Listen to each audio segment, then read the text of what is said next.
being able to admit to them the failures behind why the school either thought I wasn't good enough or why I felt that I hadn't cleared that process. The second was that after that I didn't really have a lot to do, and this was also the point in time when in 2002 the Godhra riots had happened. And for a series of events that happened in a certain way, which I'll share with you later, I decided for 6 years, which has been part of the last 8 or 9 years of our work, I decided to run an organization. And we didn't have any money or resources, so I, as we say in Hindi, hardpod, or took over my younger brother's bedroom, which was bigger than mine, and ran an institution from there. The third was that 10 years ago I decided that the term feminism was very important to me. And I decided to use that term as one of the terms that I felt described my values as a person. And that's not a term that's very well understood. Particularly, it's not very well understood amongst young people. The fourth troubling thing, and why many people consider it to be a failure, is that I decided to work with young people. And every time I'd go to somebody and they would say, "What are you doing with your life?" And I'd say, "Well, I'm working with young people." The next question that also almost came after that is, "Yes, well, when are you going to get a real job?" That was the primary question that used to come with me. So these were the four failures, in a certain sense, the four troubling things that I began with. So I'm going to go to two stories that made no real sense in terms of how they're connected, but as Sir was speaking and saying earlier, was part and parcel of how I found myself. The first was something called the Newton justification. In 2002, I must admit, I was an extraordinarily uninformed young person. I was studying in a school only concerned with, what were my marks going to be, what was the college I was going to get into in Cambridge, and you saw how that worked out, was really where I thought my focus should be. And when the Godhra riots happened, our school had asked us to speak at a forum to business leaders and politicians on what young people in the country thought about riots. And I did something that I am deeply ashamed of. I went to Google and I typed in the word Godhra riots. And if you type into Google the word Godhra riots, those are some of the images that come to you. And as I went into exploring what those images were and what they were reading, I felt moved in tremendously different ways. The first was a quotation I had read. I have no way of knowing whether this is accurate or not, but it was a quotation given by a government minister at the time, and it said that one of, a press reporter had been asking in one of the transcripts I was reading, what is the government's response for the number of lives that have been lost in Gujarat, which is where these communal riots had happened. And I read a response that disturbed me deeply. It said, "Well, what do you expect? Because every action has an equal and opposite reaction."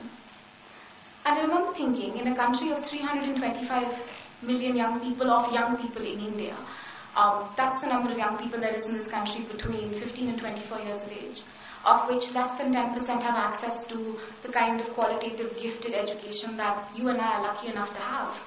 That is our response as a people. That's how we understand riots, issues of people not getting justice. And it made me question, how would I respond when entire communities of people were victimized? And I think what bothered me was that I didn't know how to challenge, and I didn't know how to change the status quo. And the next question that it took me was to have my 13 years of very privileged education really done nothing except for make me become more indifferent to human rights violations. It wasn't a blame game on the education system, it was possibly an exploration into myself and where I was coming from. And at that point in time, I met a very interesting young person called Ajit. Ajit and I, for all practical purposes, are very different young people.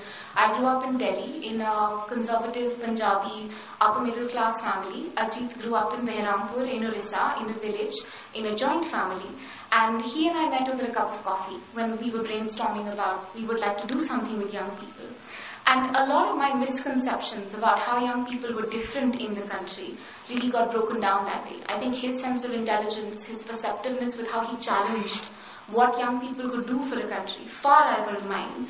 And it made me say, are we all similar? That possibly, perhaps, while the context and realities of how we all grew up in a very diverse India are different, that essentially our need to access information and services isn't. And possibly there should be a space where we are really encouraged to work together. So if there was a theory of change that has begun evolving inside me in the past couple of years, it said, well, what makes a young person empowered? Like I said, this is not a theory. I mean, this is not the theory or a prescription, just my thoughts. And there were three things. If you could just click that twice more, thank you. And I thought possibly there were three things to look at. The first, the concept of leadership. And I think our idea of leadership as young people needs to desperately change. Not the one where I was told that to be a leader meant beating everybody else in class and getting 100 on 100. But the kind of leadership where I could work with 90 other people in class, and there was an opportunity for all of us to get to know each other. The second, around identity. And somewhere the idea that if 300 million young people in India weren't comfortable in their own skin, didn't know too much about themselves, weren't really connected to their inner sense of purpose and being, that possibly it would be impossible for them to be able to contribute to other people. And the third, the idea of politics or having a sense of understanding about what your world was and whether you could challenge it. And that really brings me to 9 years down the line, what I'm doing. It's not really a career line, it's a way of life in a certain sense. And these are just a quick series of thoughts on how we work. So YB is a youth-led and run organization, and we basically help young people create programs and influence policy. And we work in 5 or 6 areas. We largely believe that to advance people's human rights, there is a level of interconnectedness that must exist in society. 3 times, thank you. And 2 more, and 2 more. Okay, so our approach really is the belief that if you can mobilize individual behavior change by bringing communities together, and we work by creating programs in 6 areas. Some of these are policy-based, where young people are talking to policy members. Some of these are on communications and skills development. And all of them are really about giving young people an opportunity to develop their values, to discuss, and also having an opportunity to implement some of that for each other. When we began 9 years ago, there was my family, a couple of school and college friends, and we're a youth-led and run organization, so we're 13 young people, and we work in 13 states across the country. That's a match. If you could just click all of those. Yeah, that's it. So this is just to give you a sense of the model. There are young people who, like in any society, believe in completely different things, work on different issues. We have 7 program areas, and every year, a young person like yourself or somebody from another city or another village or another town, a lot of young people who aren't necessarily in school, come and develop a program on an idea that they're extraordinarily passionate about. And the journey is about finding other people who believe in your values, who can also challenge your opinions and what you could create together. What is the goal? The goal is really that if you can empower young people with connectivity, with resources, with a sense of equity and justice, that you can build a world where ensuring people's human rights is actually good economics, where it makes sense to people to work together. And so to wrap it up, 4 awesome things that really changed everything for me. The first, that I failed my Cambridge interview for graduate school. And the day I learned to challenge my own learning, I think I learned more than 2 or 3 years of a degree in another institution could have taught me.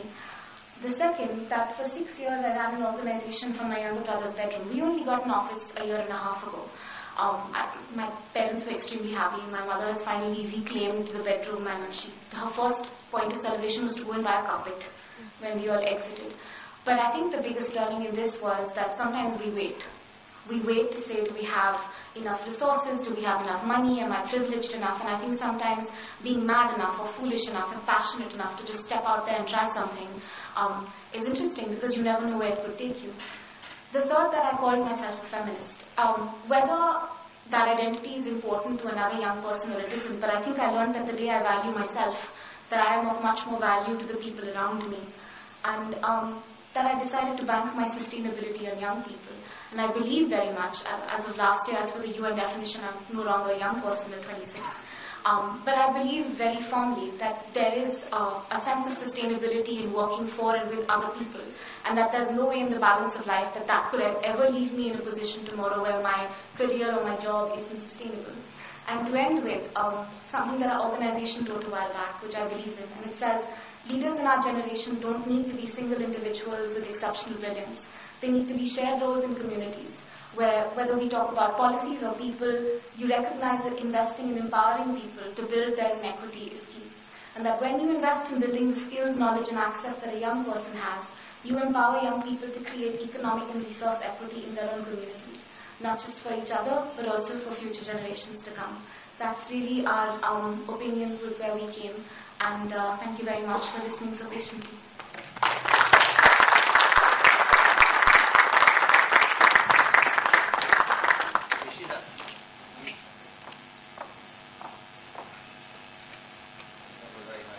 Thank you, Ishita. After experiencing your journey and perspective of failure as stepping stone, we definitely feel more confident about how we can make a difference as young people.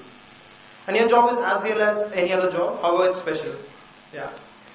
So now we have Shaili, one of our students, present on behalf of 21-year-old Surbhi Bhatia, one of the winners of Expression, who unfortunately could not join us here. As the name suggests, it was a pre-event conducted by us to provide an opportunity to express the ways in which one can make an impact through work. And to present Surbhi's idea, let us welcome Shaili on stage.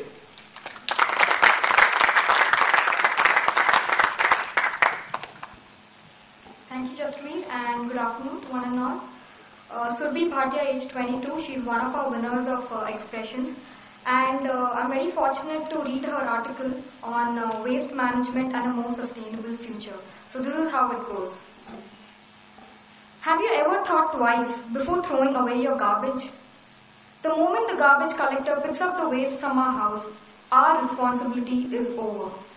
Where that garbage goes and what happens to it is least of our troubles.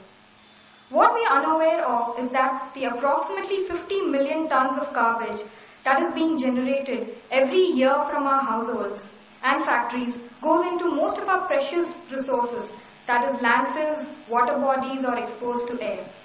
What we don't realize is that it is all coming back to us in the form of contaminated water, contaminated food and polluted air. Waste management is a term that is unheard of in India. What it really means is recycling or monitoring of disposal of waste so that waste products can be used effectively and the production of garbage is minimized. It can be carried out both at the macro as well as the micro level.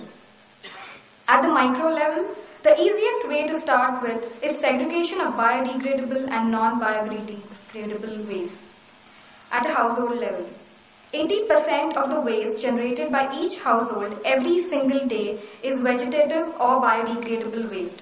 If this is used to make compost pits or generate biofuels, the carbon reduction due to burning of fossil fuels can fall down from 80% to 26% in 1 year.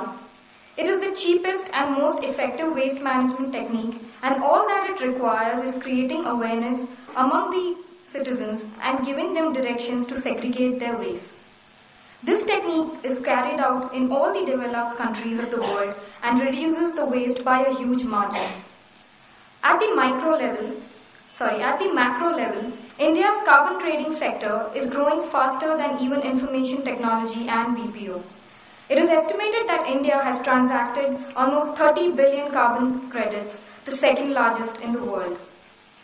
The potential of the CDM in India is several $billions, yet it has not been exploited. India lacks a central body from where companies and industries can obtain licenses for carbon trading.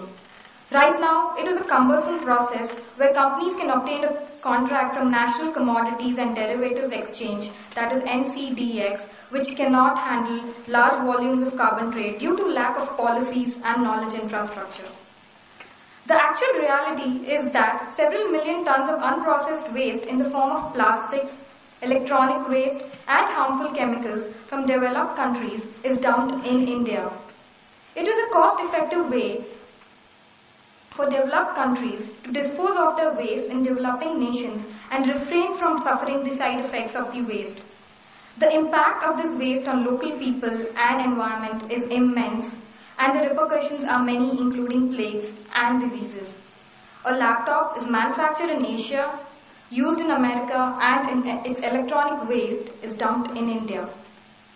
The electronic waste dealers in Simlapur district of New Delhi lack the expertise to dispose of the waste and expose themselves to serious health risks from the fumes that are generated by burning lead and cadmium present in these electronic items. Thus, it becomes extremely essential for the Indian government to have strict norms and policies to dispose of e-waste, since they pose a threat not only to the person handling it but also to the entire area and the vicinity.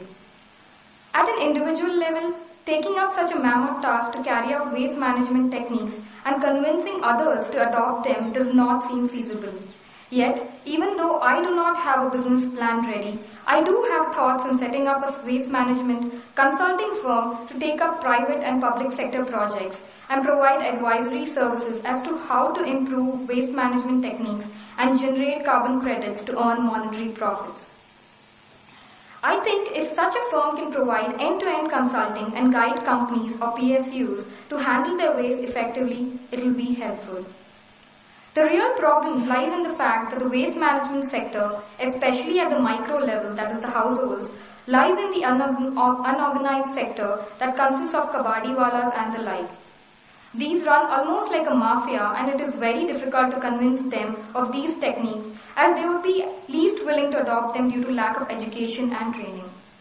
And unfortunately, it is the unorganized sector that handles 90% of India's electronic waste, exposing themselves to highest level of chemical and radioactive waste.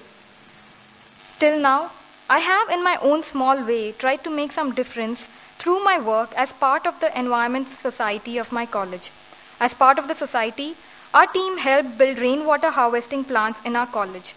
We taught the gardeners how to build a compost pit so that they could generate the manure from the garden and cafeteria waste.